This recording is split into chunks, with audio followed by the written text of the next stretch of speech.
Alrighty everyone, so Arc Raiders finally got the brand new Shrouded Sky update here today with a new map condition, some new cosmetics, some new arcs, these sorts of things. There's also a pretty long list here in the patch notes of some changes, including some nerfs, buffs for some weapons. There's been some UI changes, fixes to animation, audio, arcs, things like that. So I really wanted to cover basically if the Shrouded Sky event is good or not, what I think about the new map condition, those sorts of things. But before we do that, be sure to leave a like, subscribe, and turn on notifications set to all so you can stay up to date with all of the content here on the channel, and let's just dive right on into it.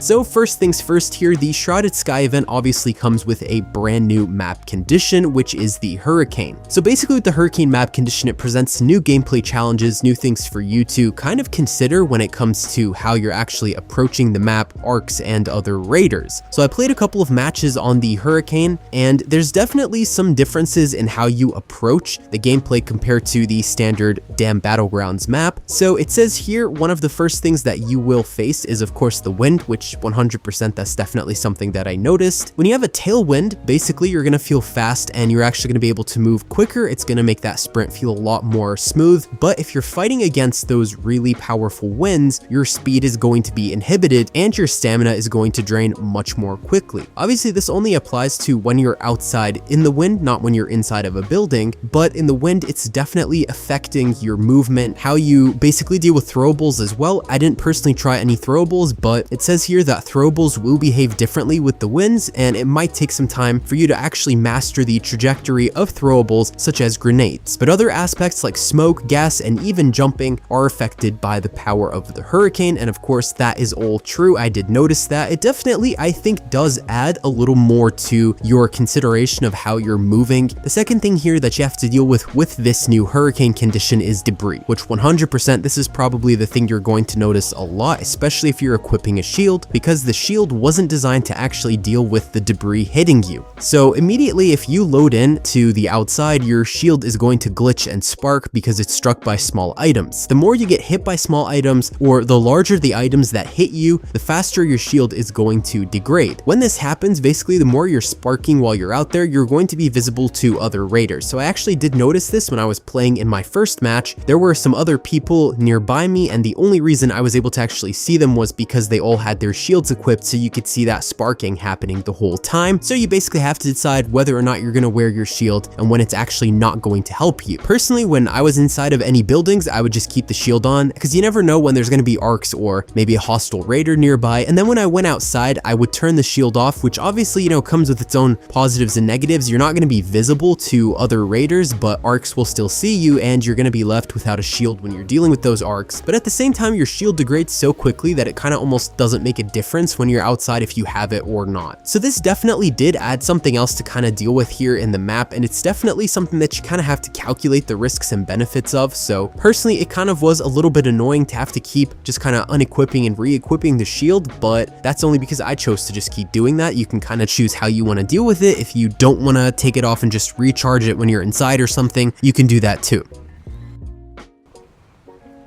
So the third thing here is visibility. So the skies have shifted and there's low clouds making topside almost unrecognizable, and your vision is going to be limited. So basically what this means is that you might not be able to see all the arcs around you, so you definitely have to be vigilant. And because the wind is so loud, you can't really hear things as you normally would. Of course, you can hear gunfire, you can probably hear some of those loud beeping noises that some of the arcs make, but you're not gonna be able to hear maybe something quieter or another raider sometimes. But with that low visibility, that can be advantageous. Like I said earlier, raiders won't be able to see you. So it says here the Hurricane caught everyone by surprise, and so they're going to need better systems from now on to predict weather events that threaten Speranza. So basically, Shawnee is going to task you with collecting materials to build a weather monitoring system. So that seems to be the main goal of this new map condition event. So you're gonna have to collect and contribute to specific materials from topside in order to build the features of the system, and in turn, you will be able to get some rewards in the process. So that means you're going going to have to go out there and find those things very specifically, so at least it's not just, you know, kind of go out and just loot like normal, like you would in Arc Raiders. There's an actual goal to this map condition. It does sound like a pretty cool idea, and I feel like this implies that we're going to see even more interesting severe weather events and things like that, natural disasters in the future. Would be really cool to see these sorts of weather events. I always think it's a unique way to showcase the power of your actual game and the creativity that you've got in these maps when it comes to weather events.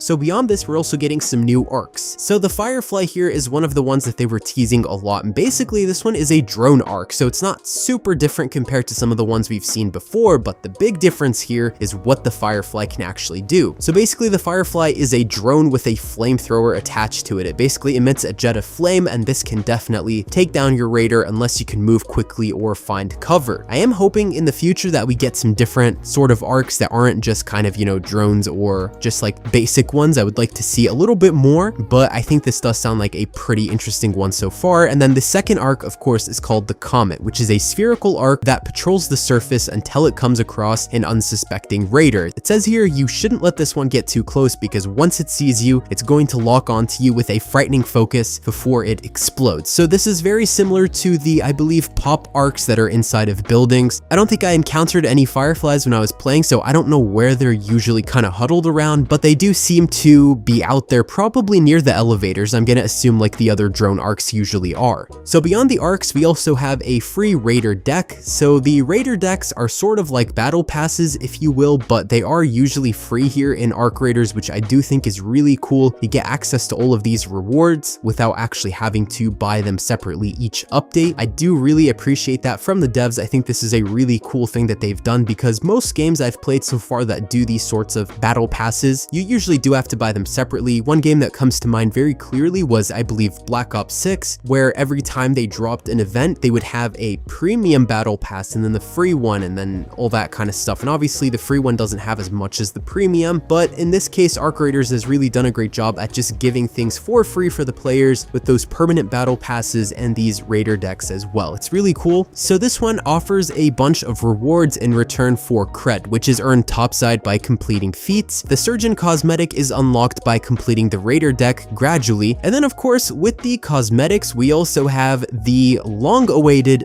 facial hair or a beard. So they said that they finally added a beard. Stubble is going to be immediately available with the update to all players, and you can get the full beard in the Surgeon Raider deck. So the stubble beard and the thick mustache are also going to be available in store from February 24th. So obviously one of the things that people were asking for a while now was that they really wanted a beard in Arc Raiders. I always thought it was kind of interesting that that wasn't already available, but you know what? At least they did finally listen and added it into the game. And the stubble is free, and the beard, you can get it for free as well. So it's not like you have to actually buy those things.